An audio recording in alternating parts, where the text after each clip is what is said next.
right. Knew there were some people coming. We didn't know exactly how many. So you see the town meeting clock. It's not here to take score. It's here for when we get into the discussion periods, 2 minutes per party for subject matter. We have a lot of things to run through. And because there's a lot of people here, we do kind of need to have people condense what they'd like to say. My name is Greg Guimont. I'm the town planner. The assistant planner, Karen Horn, is here. Our town administrator, Mike Moresco, is here. Josh Fiala from MAPC, who's been working on the economic development section with us, is also here. The one person that we are missing is Andrew Stewart. I expect him shortly, and that's if we get into some kind of technical question about the flood zone stuff. We're going to talk about the Brant Rock area, the Town Pier area, and Blackman's Point. So the purpose of the meeting tonight is to talk about land use and zoning. We're not talking seawalls, we're not talking sidewalks, or anything else. This is to help Karen and I, if we need to draft zoning language for town meeting in the future, we're the ones that have to figure it out. In our past discussions, we've had a lot of comments, but some of the comments are a little cryptic, like fixed zoning. That doesn't help us because we don't know which way to go with zoning. So the idea is we're trying to pull out what your thoughts are on different things that have been brought up to us. It's okay to say you're like something or you're against something, but give us a little more than that too. If there's concerns or if there's ways to address concerns, that would be very helpful.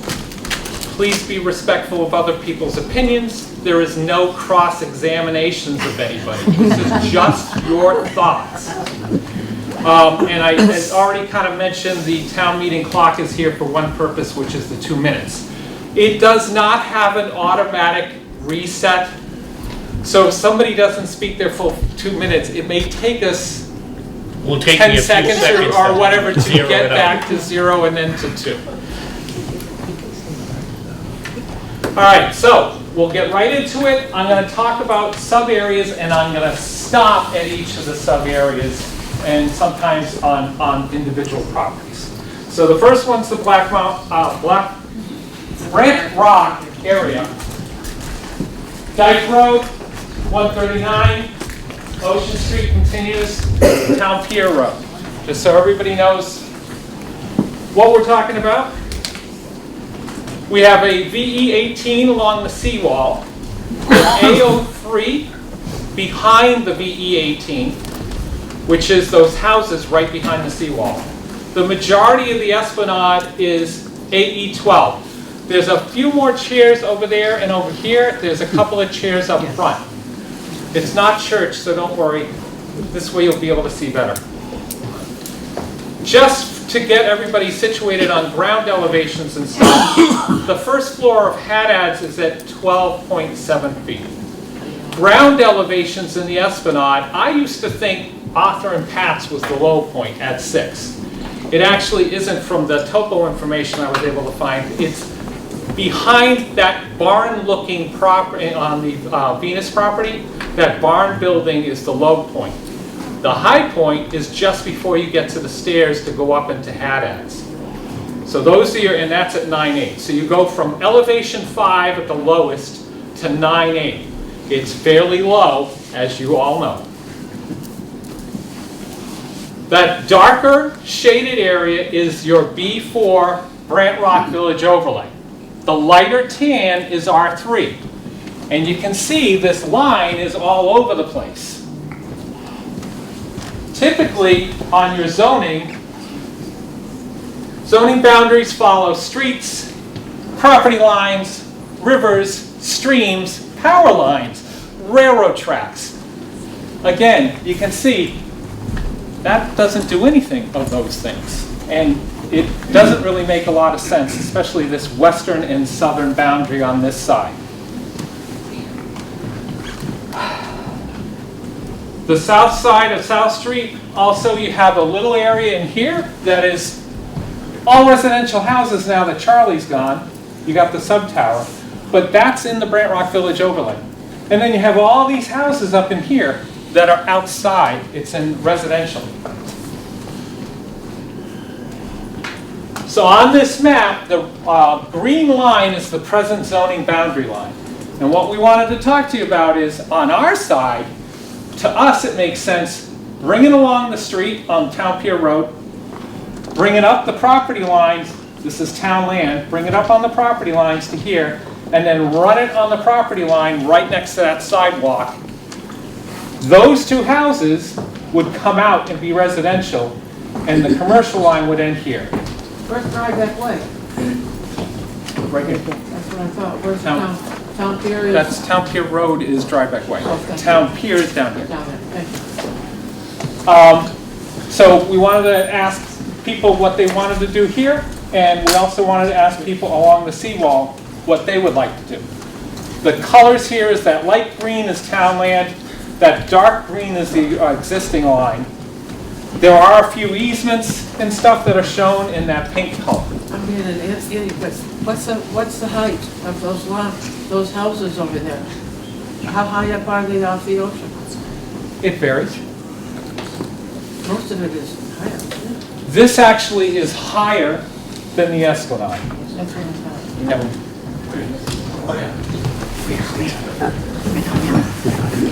All right, are there any other thoughts on the zoning boundary in this area?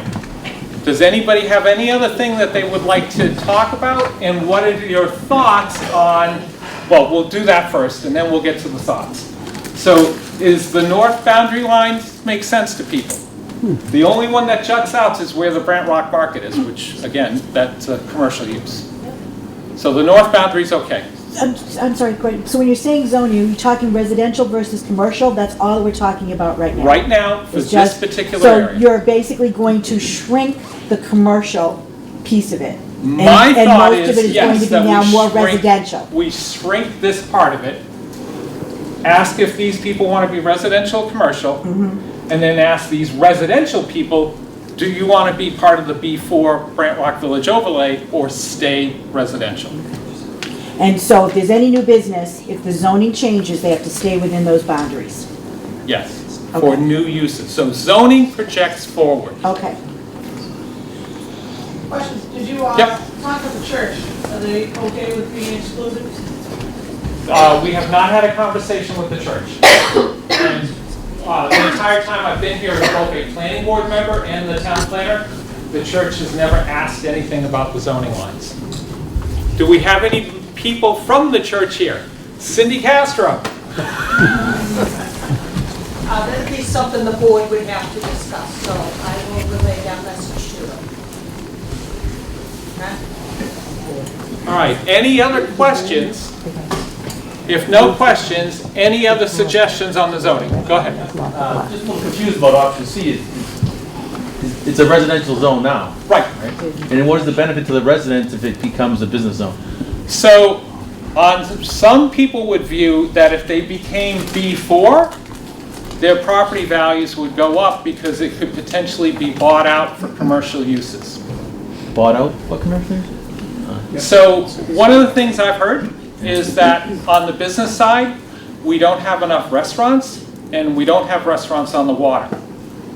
The Brant Rock Village area is one area you could do it. We're not saying we're doing it, we're asking, what is your thoughts on it? Well, so, If these people want to stay residential, we leave that alone. all right, so I am one of those residents in the option C. Yep. So if it becomes a business zone, my neighbor could turn his house into a hot dog stand. Well, food trucks didn't do well, but, Or yes. an ice cream Yes. store. Yes. Or They a could clam change shack. it to something else, exactly. So I'd be living next to a clam shack, potentially. Potentially, you could be living next to a clam shack. But now, where would the clam shack patrons, where would they park? Good question. Esplanade basically provides the parking at the moment. So everybody in option C turns their houses into a restaurant, and everyone parks in the Esplanade? I would doubt that everybody would turn their house into, Well, it's a business opportunity, why wouldn't they not? because somebody would want a larger restaurant that would need more parking, and they would have to buy some houses to make the parking. I can Or we put a parking garage somewhere in the Brant Rock area. or a parking deck. All right, I'm just kind of. Again, that's. I'm just talking here, because, that's what we're Exactly. here. This So is all what those, we're all trying to those get. houses are really tightly packed together, there's They really, are really there's no tightly parking packed already. together. I agree. So I don't see the benefit of anybody in that zone wanting to turn their house into a restaurant. Which is, I'm just asking the question to make sure. All right, that's what I'm bringing up. So Yep. I don't see a benefit to the residential To the residents people there. that would like to stay residential, Yeah. there is not the benefit. But, say 10 years from now, I'm selling my house, that might be when that neighborhood starts to change, if you were to go that way.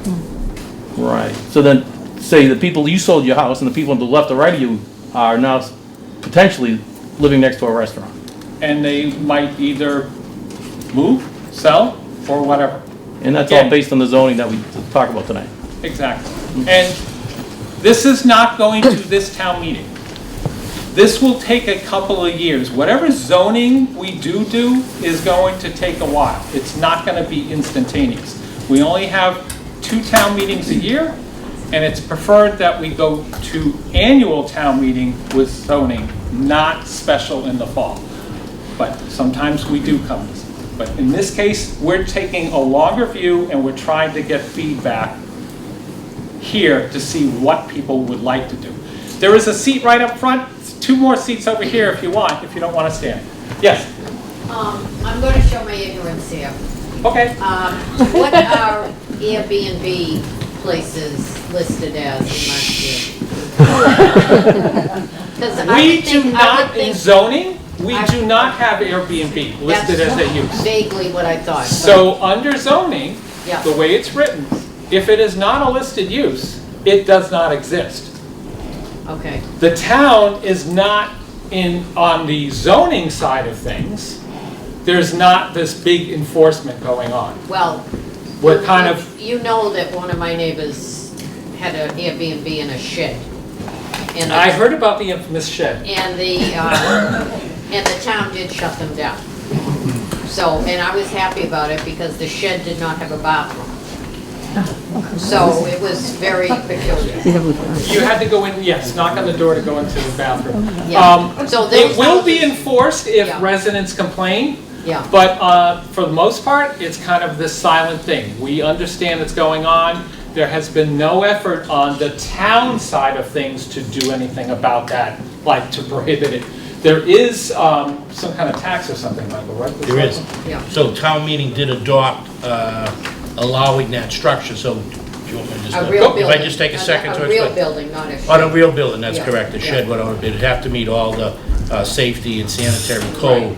right. People can do it, they register with the state then notifies us, and that's the trigger to make sure that they're paying the appropriate tax. Yeah. Hold on. Down the back side with the baseball hat. Anyone else? Just curious, are we just changing the boundaries and lines, or are we changing the actual zoning wording for the zone? Just changing the So lines or? the planning staff's thought is this red line is what we would change.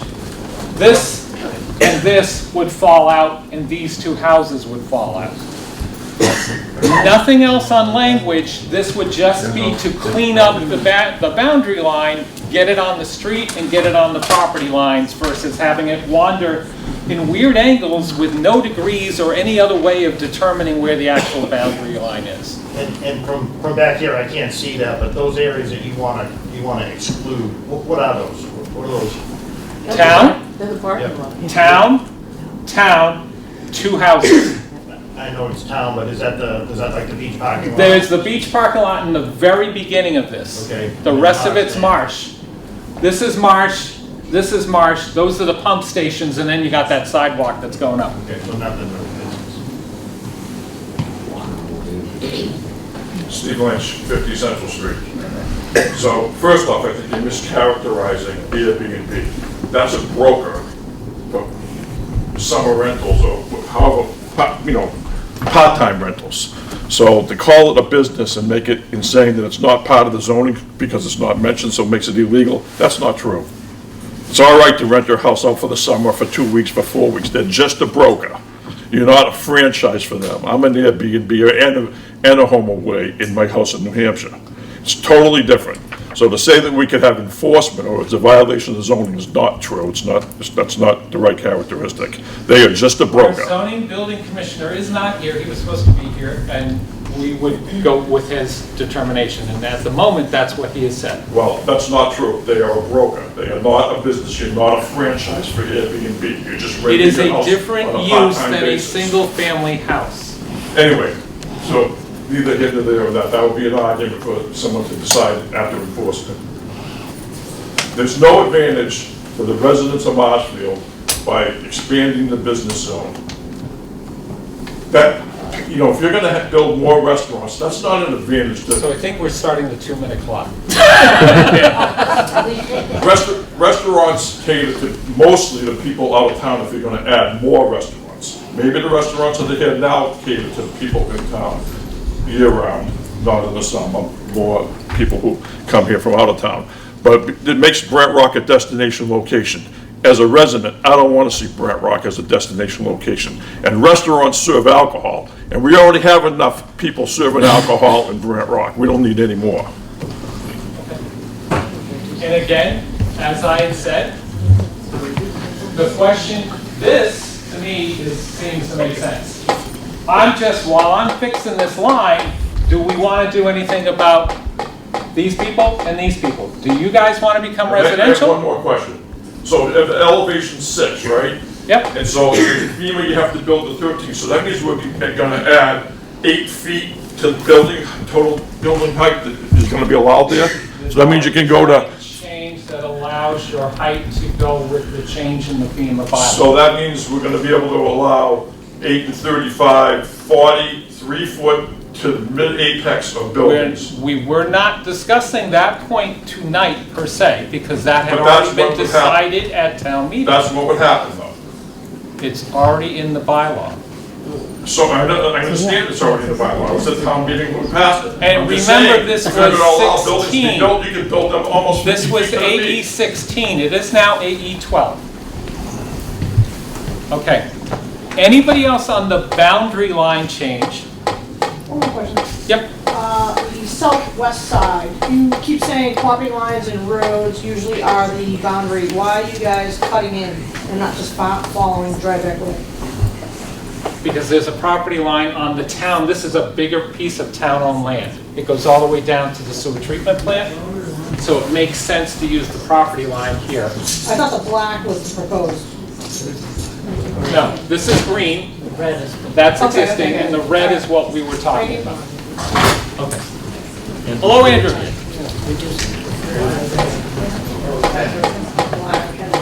All right, so, oh, Eric called if somebody on the waterfront yep, changes his residential to business, if we made a zoning change to allow that. okay, if they did change, is that a permanent?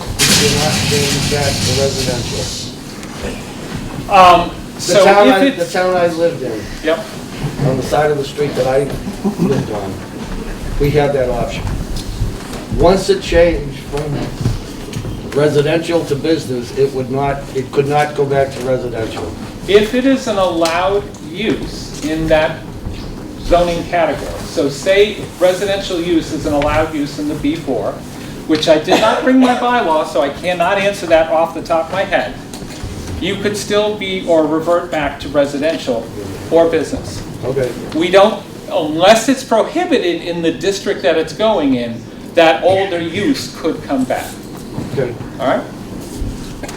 So we're gonna, I'm taking, there doesn't seem to be any movement on options B or C. We're gonna leave them alone.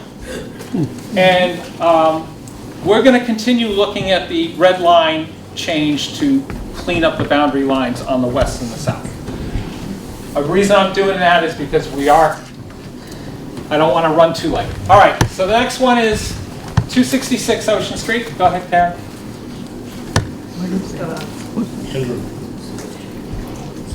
There it is. It is a tough pre-existing non-conforming lot because it's also a triangle. There have been a couple of things that have come in to the planning board and the planning department. First was a discussion on installing 4 apartments above on the second floor. which there was some zoning issues and that didn't move forward. You want to come on up, Andy? Sorry. That's okay. The second one was discussion about leaving the existing building and footprint, but to cut holes in the sides and have food So trucks. just, can you just explain exactly what that building is, so everybody knows? So it's kind of what's the there? barn. It's next to the Here's jetty, the- okay. Sorry, this is the jetty. Yep. Okay. All right, and this is Middle Street, Yep, coming in okay. at an angle. All right, thank you. And that's the barn. Good point, thank you. I'll do that if I do this again. Yep. So the second idea was they were gonna put holes in the sides of the walls and have food trucks pull up on the sides, have tables in the middle of it and kind of turn it into a food court. Again, that had some zoning questions and issues and stuff. That didn't move forward. Clever. The last discussion was on our side when we were looking at improvements to the Esplanade. Did it make sense? This is a very strange angle, etc. What if we knocked down the building and made Middle Street come out almost perpendicular to here, and then this property could be absorbed by another to get parking or whatever? That would take several different property owners and stuff. That would be private party. That would not be the town doing it unless they came in with a proposal and then the town would review. So those are the things that have kind of come up on this particular property. Karen, next slide, I think. Is that a privately owned building or Yes. just the town owned? No, privately owned. I was not going to use property owners' names. For the most part, I wanted We don't need to. them.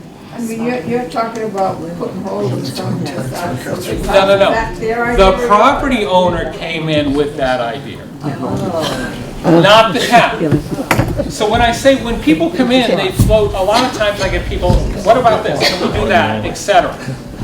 So, any other ideas on, thoughts on what to do with this particular property? Knock it down. Yes, How about CBC money? for, Park, playground, parking lot? can't use it for parking lot, you could use it for a playground. I mean, it's virtually, not much you can build on it, again, it's more of a lot like that, the setbacks. It is a very tough lot. Like 2-foot triangles, 40 feet up. But on the town side, we cannot pay more than an appraised value if we're trying to purchase something. I believe this person feels that their property is worth a lot more money than it. Next slide. Now we're going to go over to the town land and the sub tower. Okay, next slide. Site of the old Brant Rock house, which I believe burnt down in 1938, but if Cindy tells me I'm incorrect, I stand corrected. Government bought it in 42 for the sub tower. That was the whole property. The town eventually bought the majority of the property from the federal government. About 10 years later, in like 62 or something, the sub tower was sold to a private owner. That parcel, the way it is right now, has no legal access to a public way. There is access, as you can see, a footpath to the stairs and another footpath to the stairs to get to the beach. Previous things that have been discussed on this property were a park, a playground, or what about oceanographic studies research, because it's an ideal site next to the seawall and next to the ocean. Question? My understanding, this parcel of land is conservation land, and there happens to be a natural sand dune there, because we had talked about doing something like that, all of us as a neighborhood getting together and making that nicer, but conservation, I think, has other ideas, so I don't know what happens with planning and conservation, and maybe Mike or someone else can help us. So my understanding is it is not conservation owned. It is on a barrier beach area, which is another limitation to the fact it has no legal frontage to put any kind of structure on. You had come in and asked about a park, a memorial park or something, etc. We have to be aware, and is there another slide?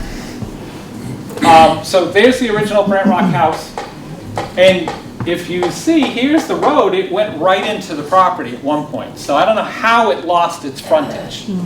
But that's, whoop. That's a nice shot because you could whoop right in there and it was a clear access to the old hotel. Go ahead, one more. So on this one, it's, yes? Sorry, when they did the seawall construction up there, we had multiple meetings with Mr. Grafton, Conservation, and his underling. And they had the contractor come back after seawall construction and plant new beach grass because they designated it as a untouchable beach dune. And they said it is a coastal dune area and it cannot be touched. So, I mean, any plans that you do, you're gonna have to go through conservation and get them to waive that coastal dune. Literally, they wouldn't even allow us to put a trash barrel up there. That is Within the last that month. is a valid concern. It is also, there was concrete and picnic tables there at one point, because Cindy showed me a photograph, which the blizzard of '78 ripped out. No, that So- was further down by. Oh, that was up by the, okay. So you didn't have any damage on this one? All right. Well, we had damage, but there wasn't any.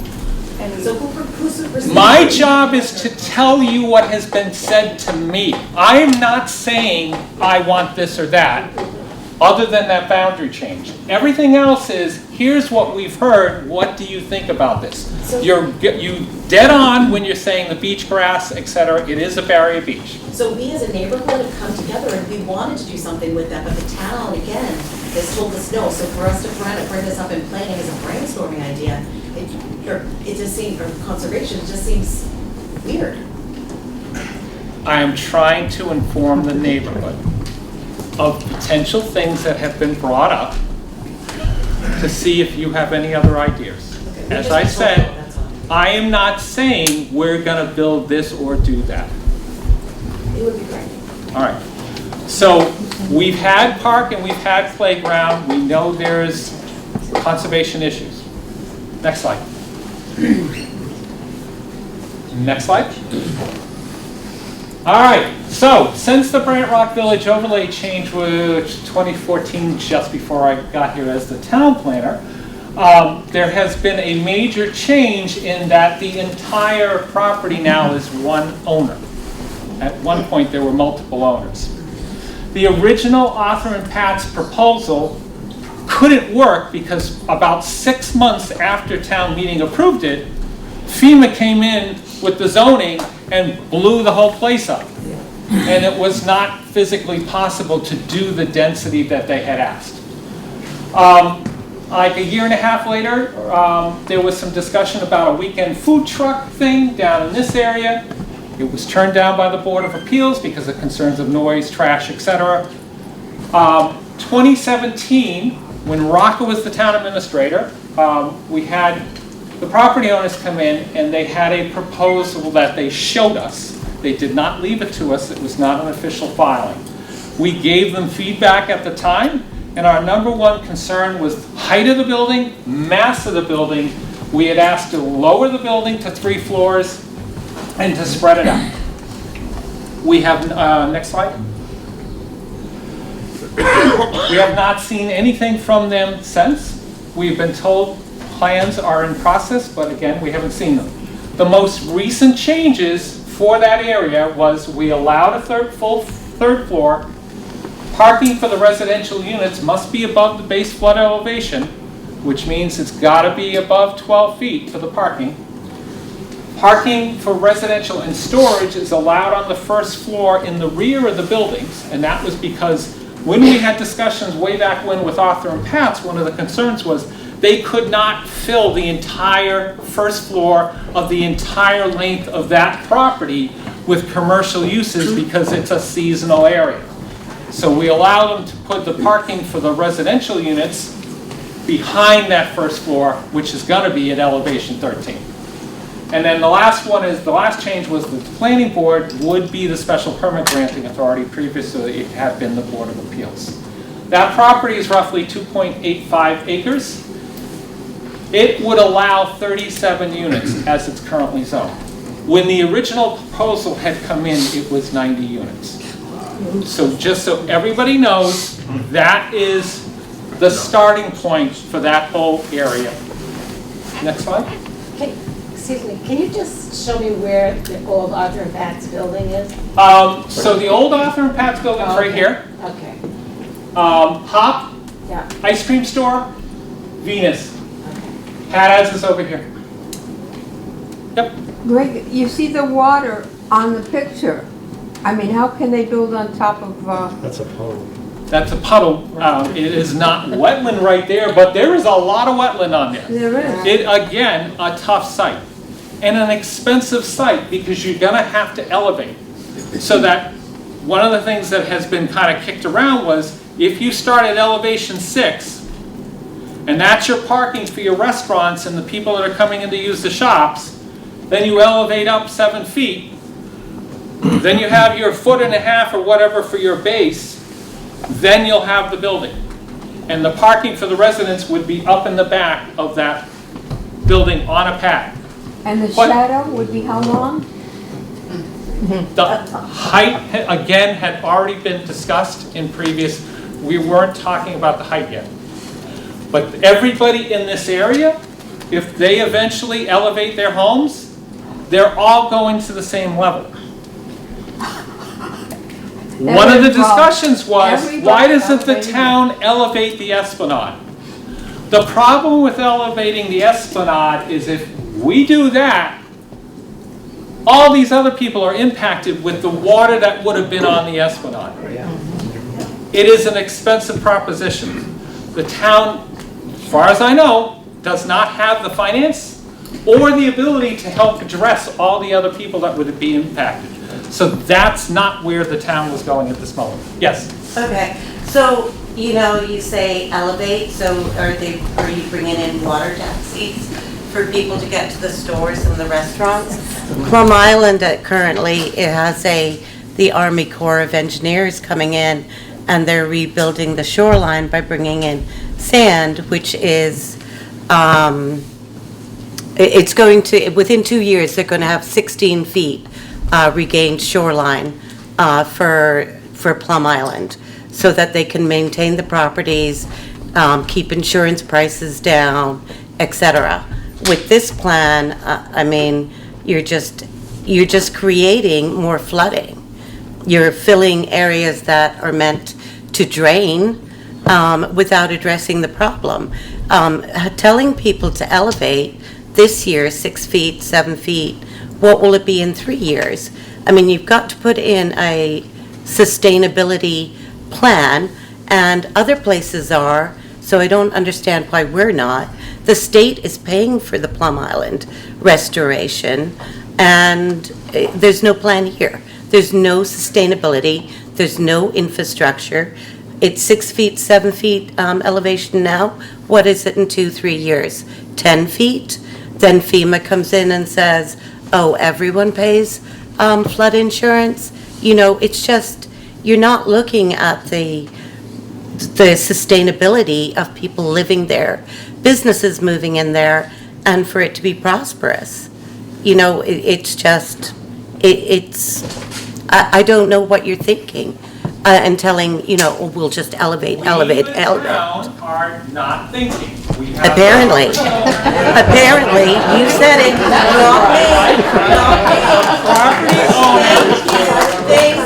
The property owner is the one that would be developing the property. So you're spending their dollar and No, then no, there's no we are not sustainability? spending their dollar. Okay, well, they're spending If their dollar. I own the property and I want to develop it, Yes, I come in and I go to the zoning, or the planning board, or the building department and say, here, I would like to build. First and foremost, FEMA, you have to elevate your structure if you're putting in a new structure. Okay? that's Period. true. If they elevate and they leave the elevation 6 on the bottom of the building and they're elevated up on pilings, they are not flooding the other people because the water that would be there would still be there. Andrew, did you have anything else you wanted to add? The other thing about it is that resource area is a coastal dune barrier beach. So the type of footing they have to put in there, or the type of support for that building, has to be open. allowing the water to flow around it. Well, With how drainage about we paths and prevent all the of water that, and flowing all of around? that. So that the express purpose of that type of elevation is to not displace the water and put flooding in elsewhere, but to allow the flooding to occur naturally. And for that water to get displaced from the ocean, cresting over that bank, down into the marsh and displacing through the marsh so that it drains naturally and you have that natural function of everything flooding and recessing once the storm ends. It's not having obstructions where everything is forcing against it and you're getting forces against that structure that causes it to fail and then cause damage to the other structures. So back to your Looking at it original right now. point, there are seawalls that are being rebuilt.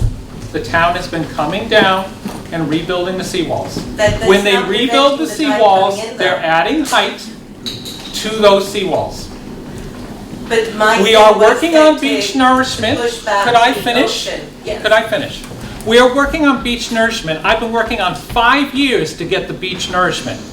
We couldn't get all the property owners in certain areas to give us easements to allow the beach sand or material, can't call it sand, have to call it material, on the beach in front of the seawall. So we're only doing it on a few beaches. There were other beaches and places that people wanted it, but Woods Hole had said it's not going to stay, it's not worth it. We were looking at 8 to 10 year renourishment cycles for the beaches. Seawalls are under reconstruction under the DPW. We are trying to address a problem with various things at various departments. We are working towards it. There is no easy answer. My original suggestion for the Brant Rock Esplanade area was maybe we should move the business district up to higher ground. Cindy didn't like that because it would have been her area. That is higher ground. So we have a zone. We have property owners. We have to work with what we have. Okay? Greg, are you including those unbuildable lots in the back? Can you tell us the acreage of that, inside that orange? It was the overall parcel. Because those lots in the back, that's Marshfield. The zoning bylaw does not restrict, it does not say excluding wetlands on that particular bylaw.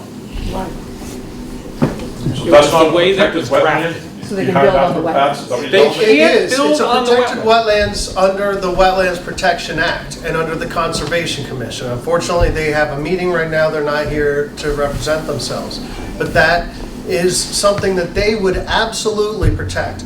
Any of the salt marsh areas, any of the barrier beach coastal dune areas of which that entire parcel is, they would absolutely work to protect those aspects of that parcel and any building that happens there, in concert with building code, in concert with FEMA, and in concert with any zoning requirements.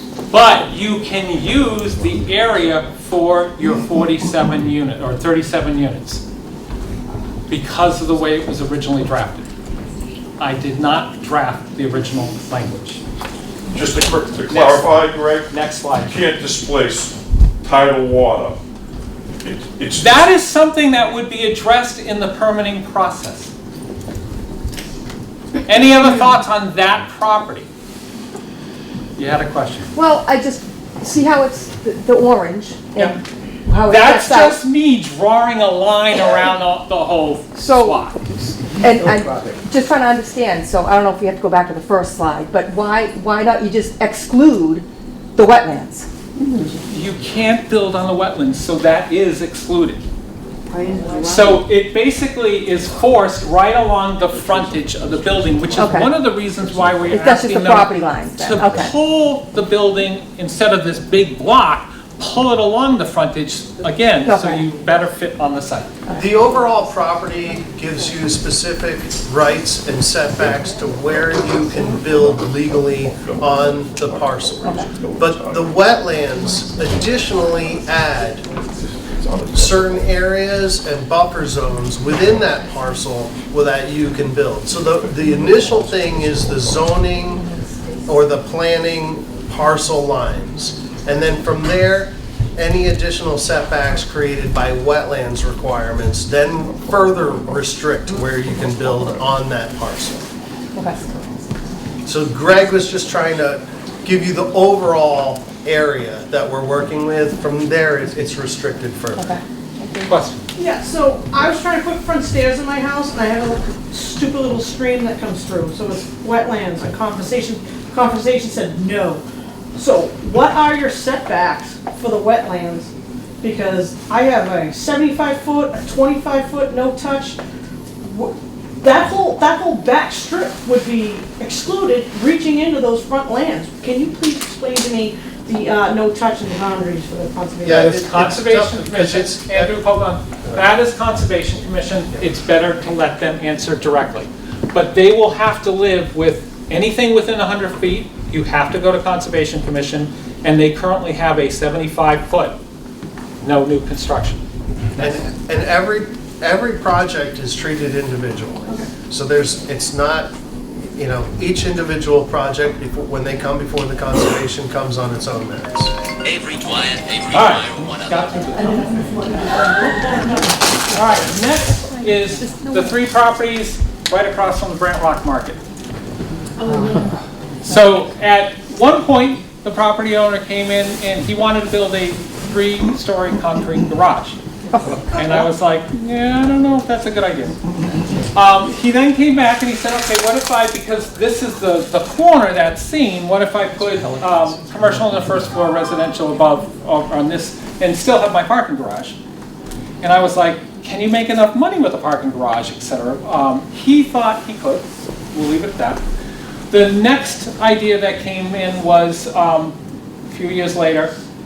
Because of the elevations in the flood zone and everything else, the question was posed to Andrew and me, if we came in with containers, a restaurant cluster of containers, bathrooms would be containers, the kitchen would be in a container, the food service area would be in a container, you'd have outside seating, etc. And in the winter, we'd pick up the containers and move them to high ground. Would we have to follow the FEMA's flood zone? Andrew and I were like, and we talked to the state, etc., and the answer was back, you could potentially do that.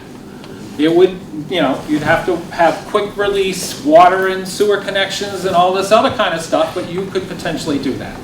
So that's where it stands at the moment. Now, my former secretary, Kay, wanted a Dunkin' Donuts here. No.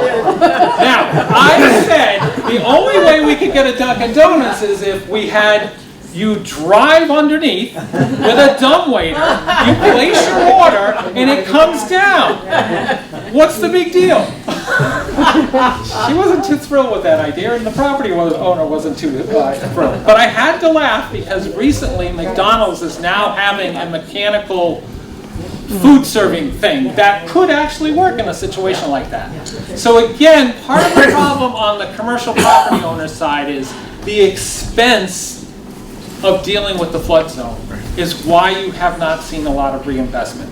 Another concern is sometimes the people who own these properties have this, it's worth a lot of money. And that's another reason why you have not seen a lot of redevelopment. Next slide. Anybody else have any thoughts on that particular area? Yeah, but isn't one of the buildings Pelicans now, and it's already... Yeah, it's been many different restaurants, and they are pretty much a summer use. Yeah. So I have a question for you. When you talk about any ideas, these are private properties. So all we're talking about is potentially changing their zoning?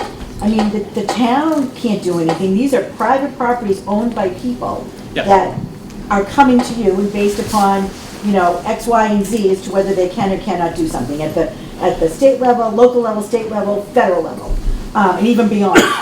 So when you're asking for our thoughts, I don't understand because this is private property. So, almost 30 years ago, I was on the planning board. We had a master plan meeting. We were talking about all kinds of different things in the town.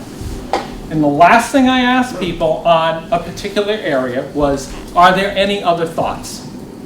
And somebody said, my kids love sledding on Coast Guard Hill, we hear the Coast Guard is leaving, the town should buy it. The reason I'm asking you guys is, you know your neighborhood better than I do. What would work there? Is there something that you think could work there? And that's why I'm trying to pull out. Do you have any ideas? Next slide. I have a question. Wasn't that a post office? Isn't that? Yes, there was a post office here. Right, so did the government rent from Yes. the property owner? Yes. They did, right? They rented Lease. from the property owner? Yeah. Okay. So the building that's there that's now falling down Yeah, is from what I private hear, it's a property? tear down. Yeah.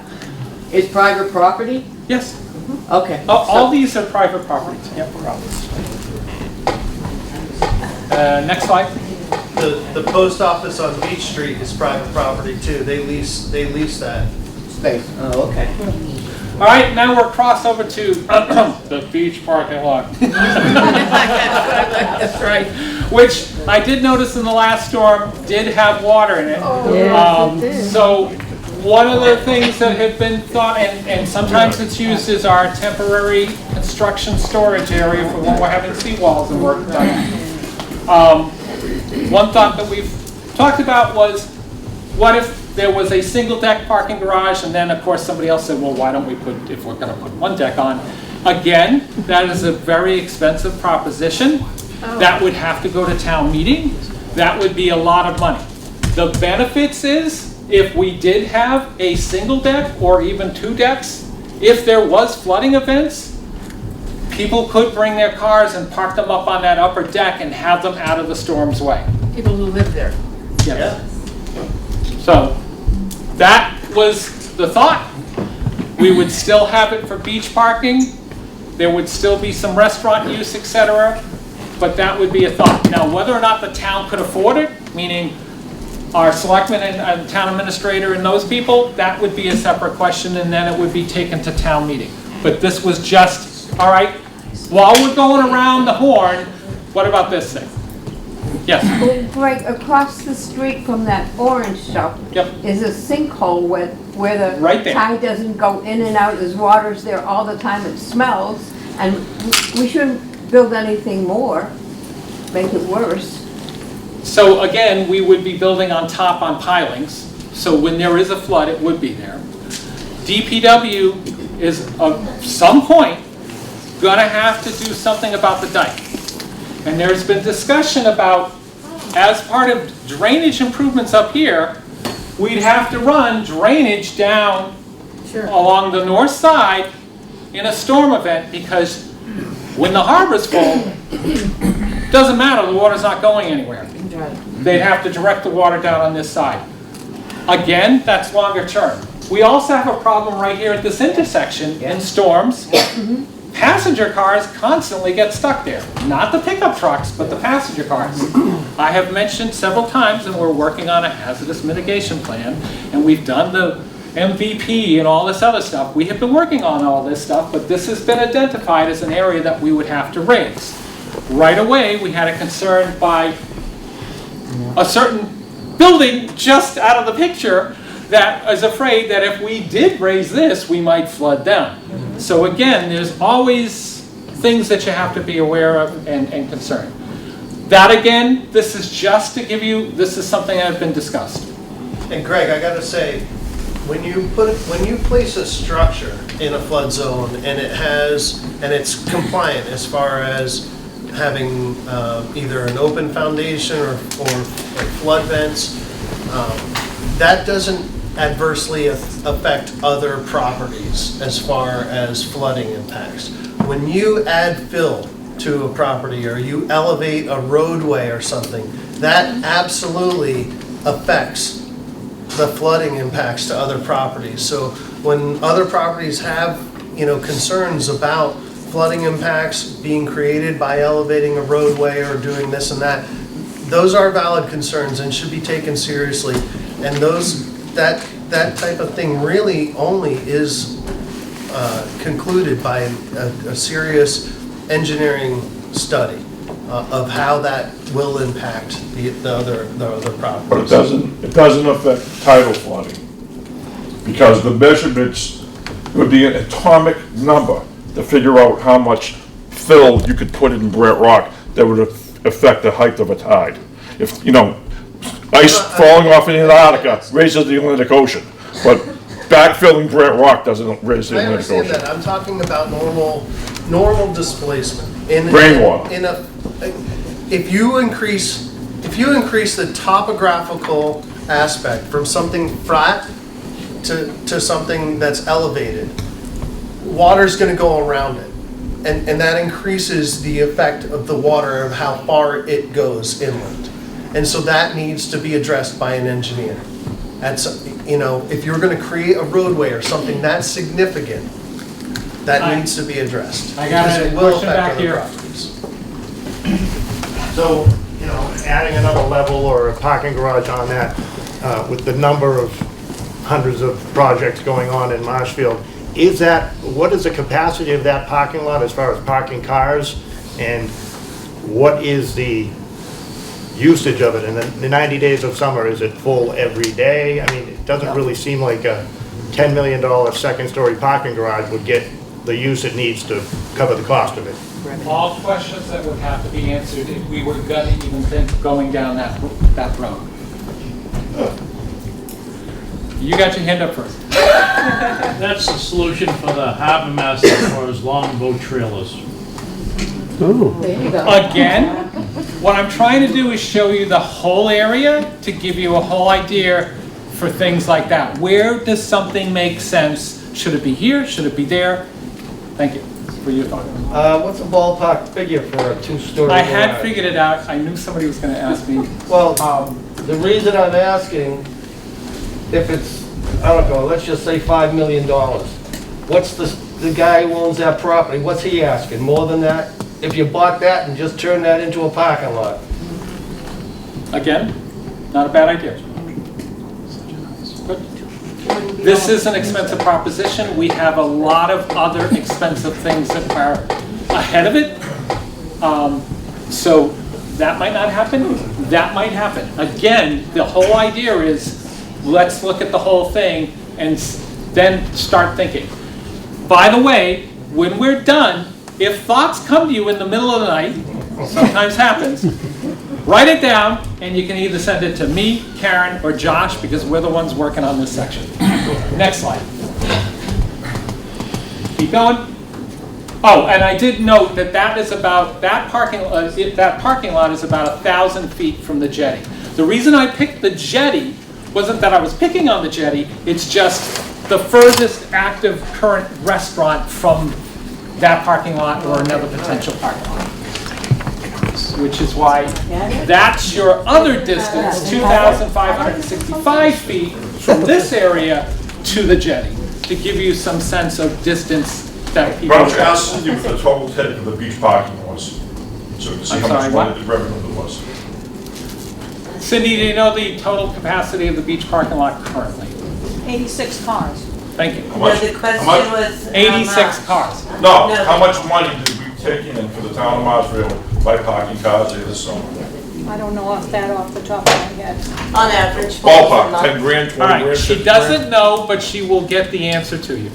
But some people park there with their parking sticker, so Yeah. they don't get extra money. Right. What? The restaurant. Oh, okay. So the town pier area and the surrounding area is AE 12 in the FEMA flood. The harbor itself, so here's your town pier here. This is your harbor. You got a VE 13 in the harbor. The pier's parking lot's roughly elevation 8.5. First floor of the point is just under 9 feet. Harbor Master's building's first floor elevation is 17 feet. I know because I got in trouble because I was the one who figured out, wait a minute, we might have to elevate the building. The current harbor parking lot is at elevation 15 roughly, and the dredge spoils area varies between the low point where that little channel is that lets water in and out, about elevation 10, to the high point about 13 feet. Next slide. Town pier is currently zoned R3. The existing use is grandfathered. Future municipal uses could fall under the essential use category.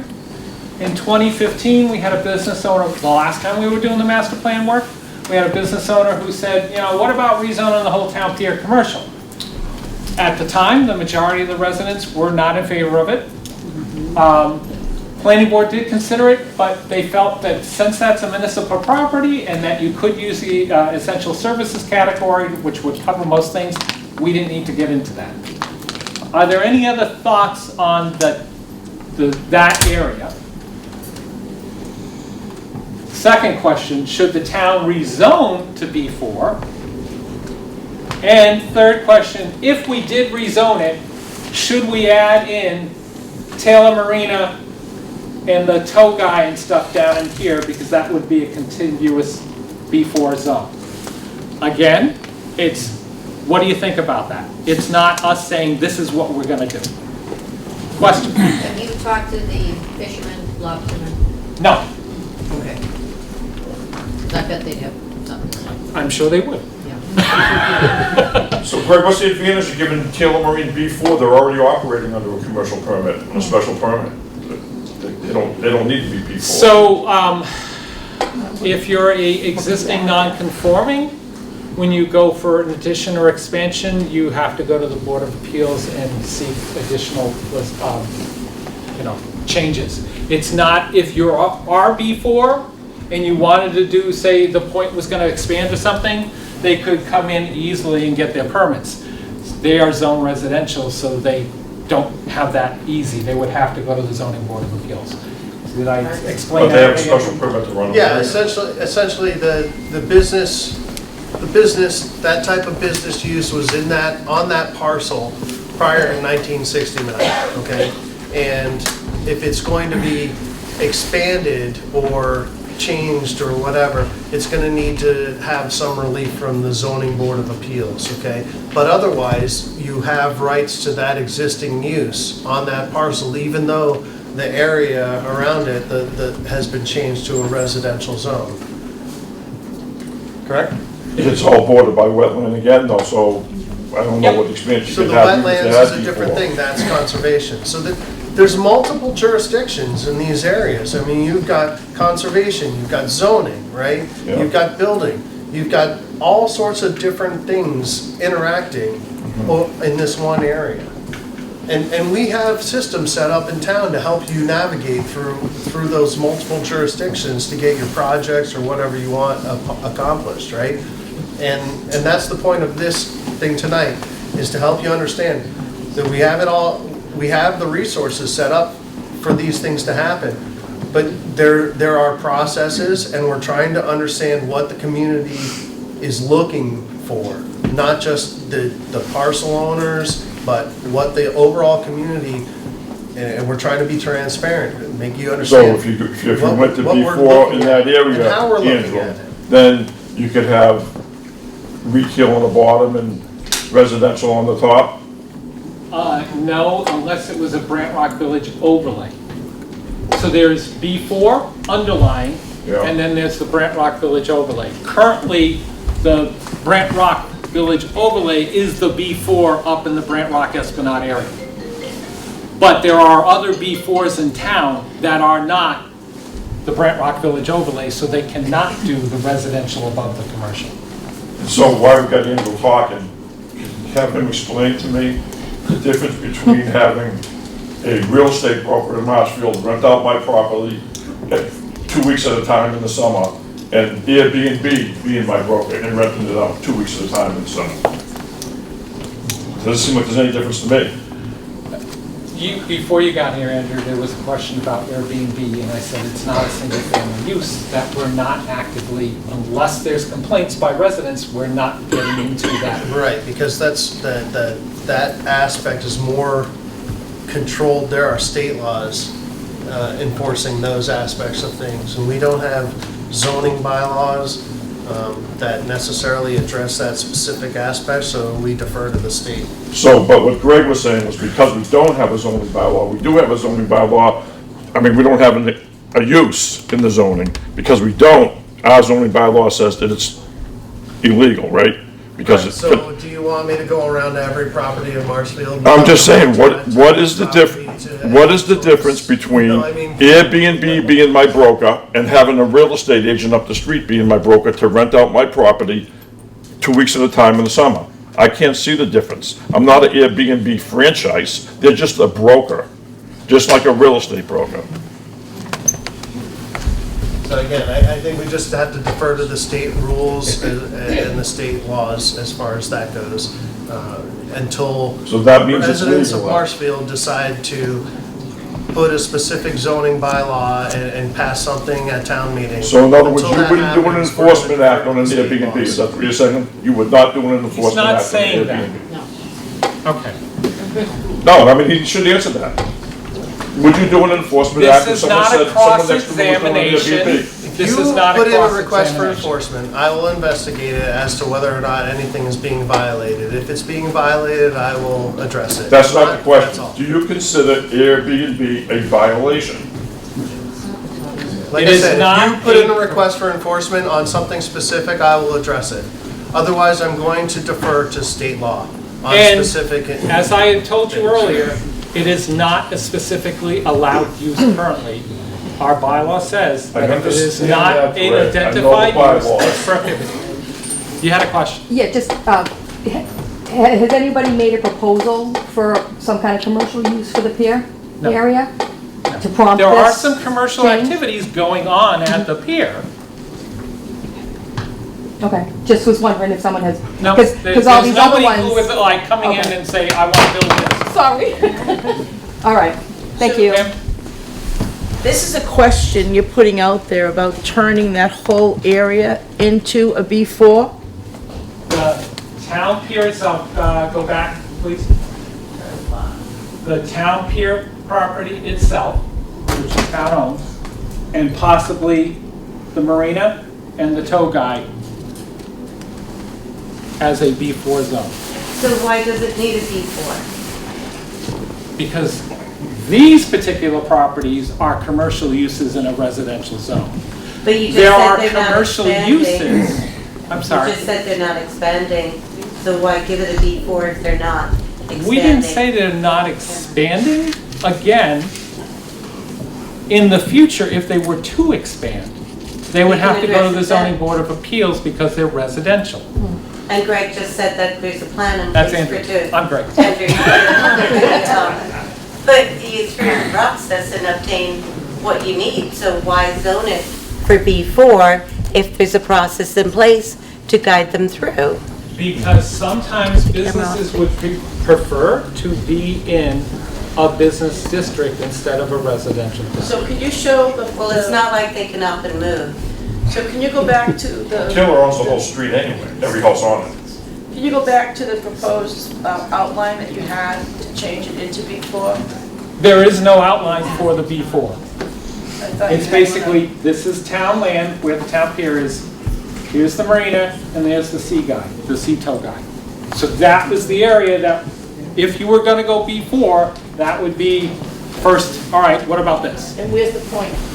The point is in the marina. It's in, okay. It's in the marina. So you're not including anything else besides those areas? Because we got a lot of residential houses Right. right around it. Right, that's No, right. we were not taking somebody's house and changing So it. basically, you're just talking about that area just to make it more attractive if a business wanted to move in there. Again, this is all Or about future. expand, or whatever. Okay. Creating So sports you're trying to zone. make it more attractive for business, potentially tax growth, that kind of thing, to come in to But that. where can they build? We're not trying to Where do can anything. business It's move in what there? ideas to get. Right.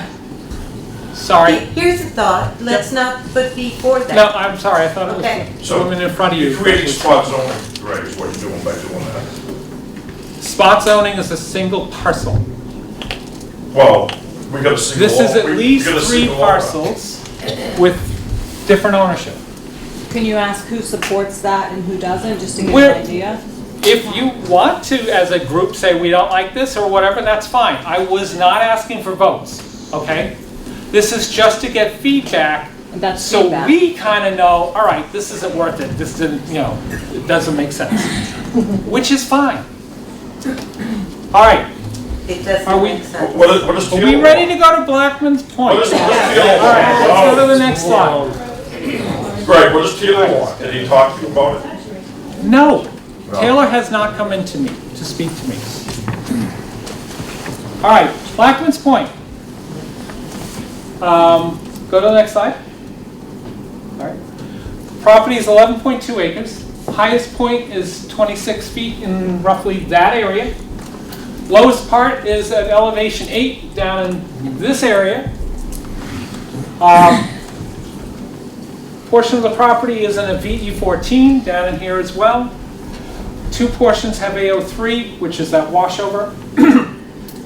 And along the coast, it is up in here, VE18, and down here it's VE17. Next slide. Even though the majority of the property is out of the flood zone, it doesn't mean that property doesn't get hammered in a bad storm.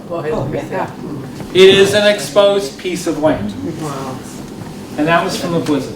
Next slide. 1978. So, on this particular property, way back when, in the 80s, we had a talk about rezoning for townhouses. In 1988, roughly, there was a preliminary plan filed, which was never pushed forward, that had showed about 30 lots. It is zoned R3, so it does not need any zoning changes if it was to be subdivided. Just understand that. One of the problems with the subdivision is you basically had houses right up along the coast again with very little room from the top of the slope to the back of the house under the lotting plan that they had initially shown. So right away, we're putting ourselves in a situation where we're putting more people right on the water, and then we're gonna, on the town side, what about things to help keep the house from falling in or whatever? That's a concern with the subdivision approach.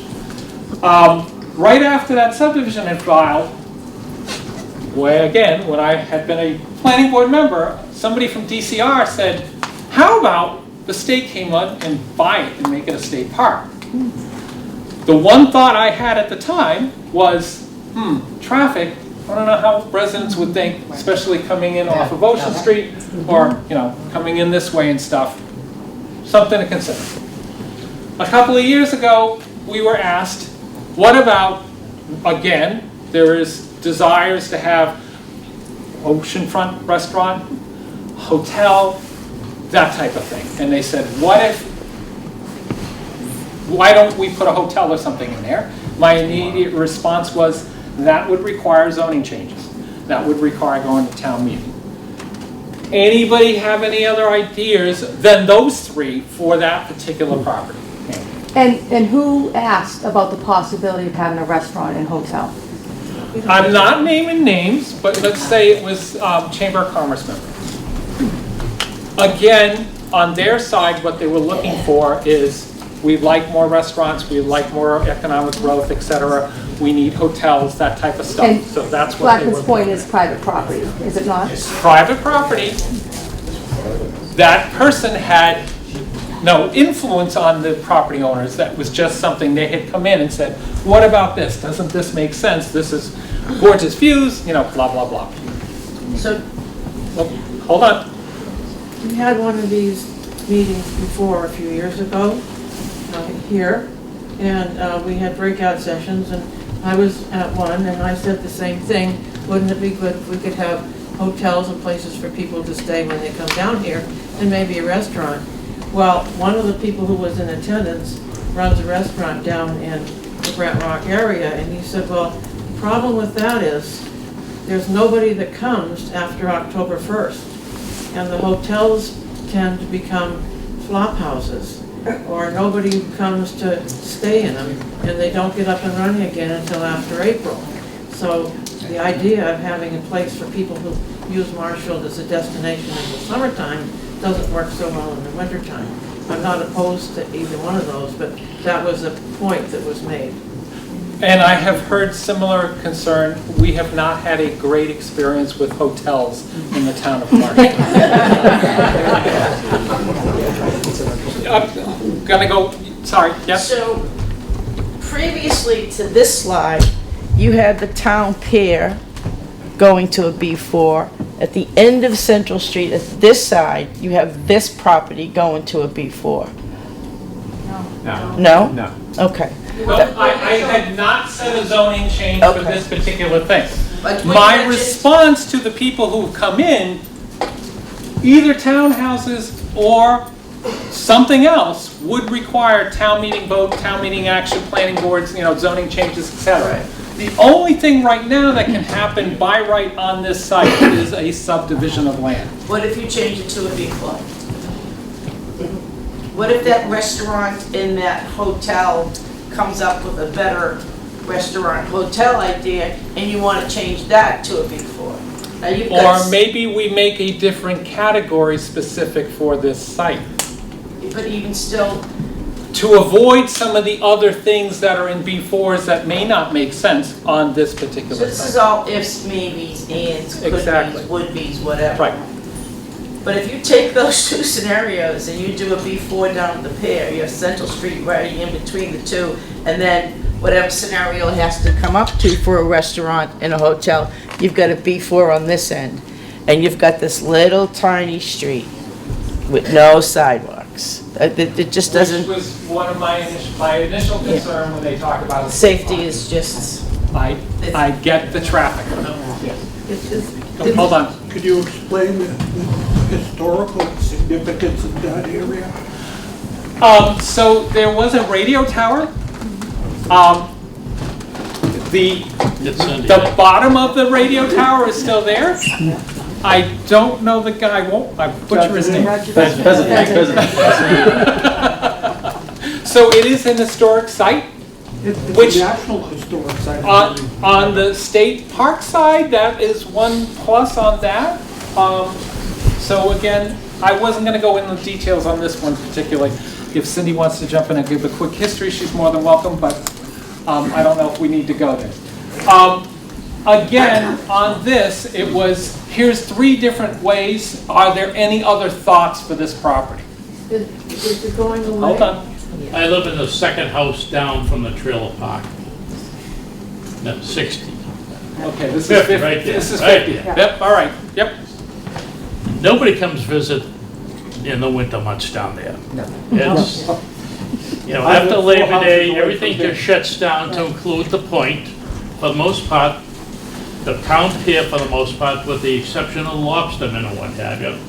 So to develop that with a hotel and a restaurant, it wouldn't be feasible, for one thing. Secondarily is in the 1980s, when there was a proposed rezoning, the town said, no, you couldn't do it, I believe. If anybody here can correct me, but from what I was told, what have you, that was developed, what have you, caused more issues with the sewage plant and providing the town essential services to that.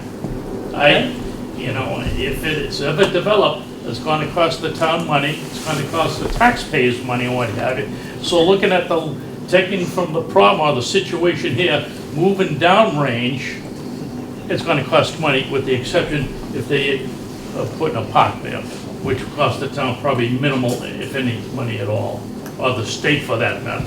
The state would come in and they would purchase the land on here, would not cost the town any money, if minimal at all, what have you.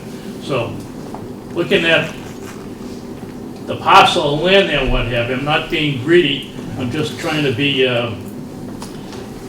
feasible in the sense that, what's going to cost me down the road? And, all the fancy things that are going on in the town now, what have you, my taxes keep on going up, town collects money for different things or whatever, I don't see my taxes going down. And I'm getting too old on a fixed income to pay anything more. So maybe the town, Mr. Marisco, can you give me a rebate on this talk here? No, but these are important, so the town government has their idea of where people want to expand, what type of expansion, zoning, and Well, I'll business. give you an example. My taxes went up $3,000 a quarter this year, because one house in the neighborhood sold. Pumped up everybody else's taxes. I don't get any more services on Cove Street. I still get the potholes there. To get somebody down to fill the potholes is like pulling eye teeth in the town or what have you. So, I'm looking for the biggest bang of the buck, the return of my investment or what have you.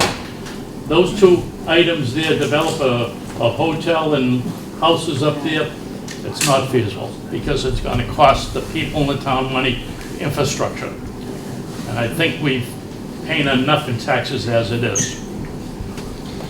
So one other thought on the townhouse side of the ledger is you could develop the same number of units, but have them set back off the water and have a public promenade or whatever walkway. Let me tell you, as I said, I live in the second house there, all along the ocean there, what have you.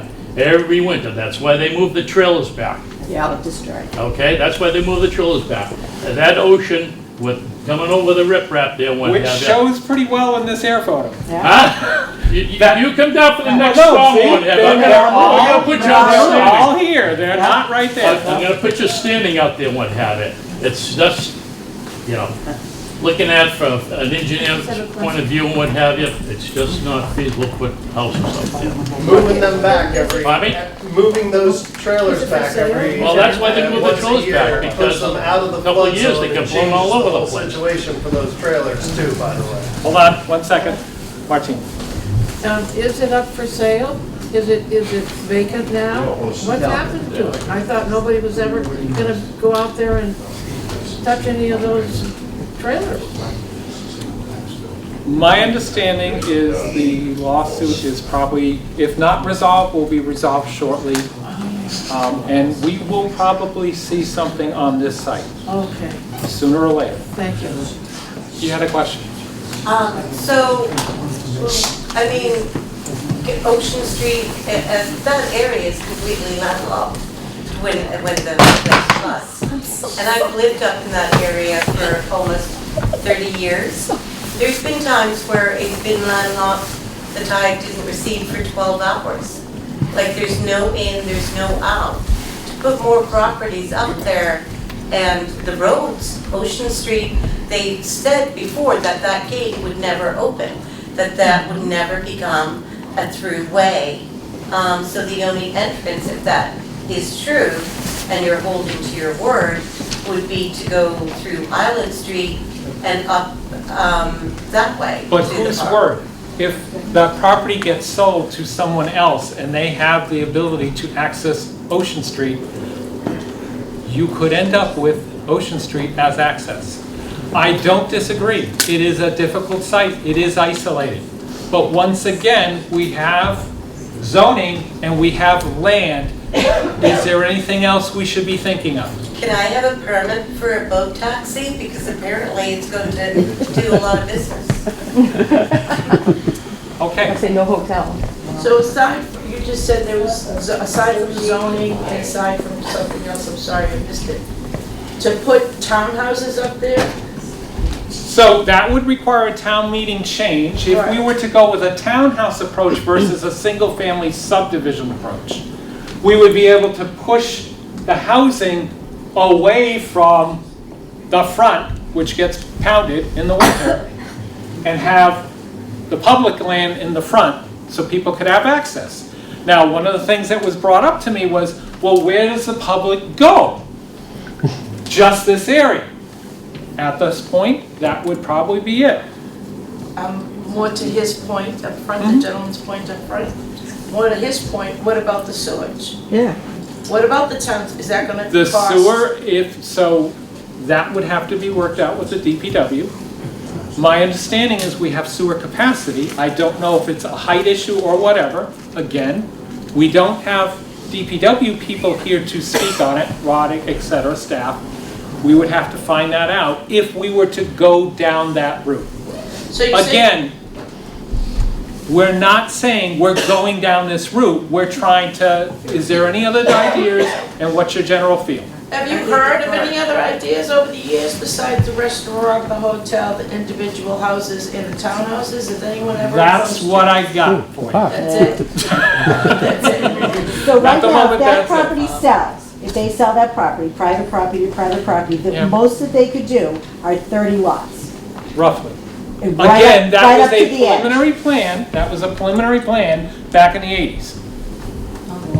So you have conservation changes and requirements and stuff. There are things that have changed that may change that number. But at that time, that was roughly what you could do by right on that property. Ma'am, How big's an R3 zone? 10,000 square feet long. 10,000? 10,000. Okay. Most of our houses in the R3s are well below the 10,000. Oh, yeah. So, I didn't know if it was 10 or 20. Slim. Steve Lynch, 50 Central Street. So I think you're jumping the gun here, because no one even knows what's going on here. I mean, you haven't even talked to the owners yet about what they want to do with their property. So even bringing this up really is, I don't even know why you're bringing it up. And not only that, what if it just remains a trailer park? What if the Trailer Park Association buys the property? And Ocean Street's never going to be an access. That's privately owned, separate with the trailer park. So on the first point, if that happens, fine. But what if it doesn't? We should be thinking ahead. And the second part is, if they own, which it shows, they have access to Ocean Street, that doesn't mean that they can never access it. That's not owned by the trailer park, that's owned by Dana. The property line goes right to Ocean Street. So He's not talking an about the attorney He's talking will about- argue that point.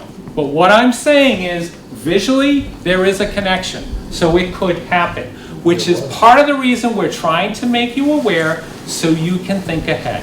So when you state that something is close to being settled, are you aware of a sale?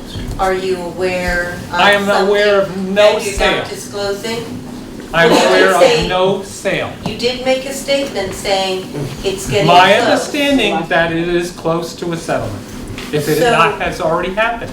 So where did you get this information and where is the settlement? Is it being sold?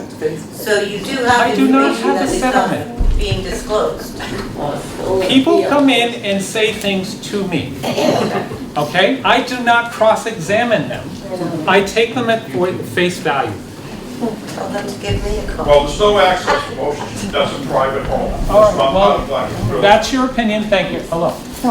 I grew up in the trailer park 75 years ago, and there was a road there on the top of Central Street, right in front of the Blackman's houses, in front of the farmhouse, and it went out the rotary. It was there.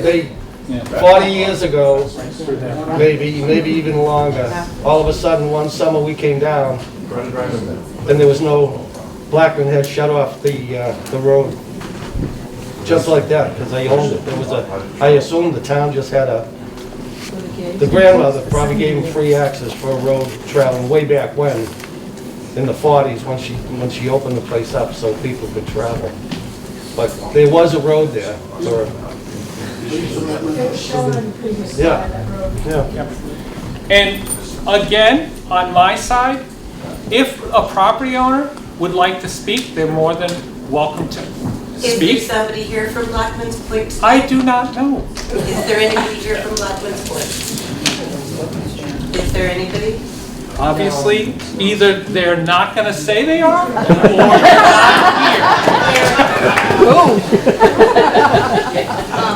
Greg, years ago, when there was discussion about the townhouses, I was here during that. Yep. And there is some kind of a state law that if you live in a trailer park, the people there can sue and make it delayed for like 2 years. Well, This has been delayed for many this is- years.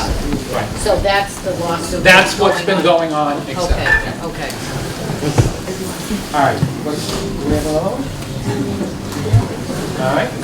Okay, so again, if you get ideas in the middle of the night, myself, Karen, Josh, let us know. Oh, Josh, I didn't underline you, sorry. That's and Josh is going to be wrapping up the draft economic development section of the master plan.